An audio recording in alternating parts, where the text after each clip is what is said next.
Now अब हम यहाँ पे साइकोलॉजी की जो है फाइनल एंड मॉडर्न डेफिनेशन यहाँ पे डिस्कस करेंगे।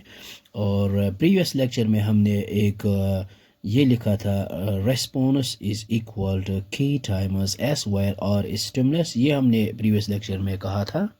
So ये हमने डिस्का R is equal to KS. So it means that R is directly proportional to S. It means higher the stimulus, higher will be the response, and lower the stimulus, lower will be the response. So directly proportional जो को जब हम maths या physics या किसी भी subject में हटाते हैं तो इक्वलिटी का साइन ले आते हैं, तो यहाँ पे आता है कांस्टेंट।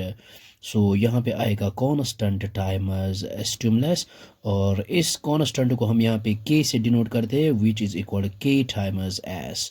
नाउ द साइकोलॉजी है, now psychology becomes experimental and measurable. तो अब हम यहाँ पे साइकोलॉजी जो है ये इसके ऊपर हम एक्सपेरिमेंट कर सकते हैं और ये हम मेजर कर सकते हैं।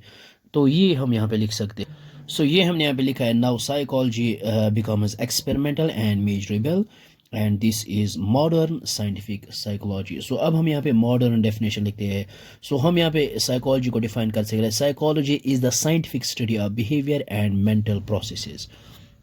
सो ये हमने अब इसकी फाइनल मॉडर्न डेफिनेशन लिखी है, psychology is the scientific study of behaviour and mental processes. तो अब हम इसको मैथमेटिकली वे में हम डिस्कस कर डिफाइन कर सकते हैं। सो ये हमने यहाँ पे लिखा है, mathematically let B is equal to behaviour, M P is equal to mental processes. So हम यहाँ पे लिख सकते हैं psychology P is equal to function of behavior plus MP means mental processes. Now psychology includes एक है thinking, emotions, memory, intelligence and learning. So ये हमने यहाँ पे लिखा है, now psychology includes thinking, emotion, memory, intelligence and learning. Okay, so अब हम यहाँ पे सो यहाँ से हुआ है साइंटिफिक स्टार्ट, मैथमेटिकल वे में इसको डिस्कस किया गया है और हम मेजर कर सकते हैं। Now psychology becomes experimental and measurable.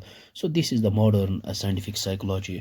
So I hope आपको यहाँ तक समझ में आया होगा, ये बहुत ही आसान है। So thanks for watching this video.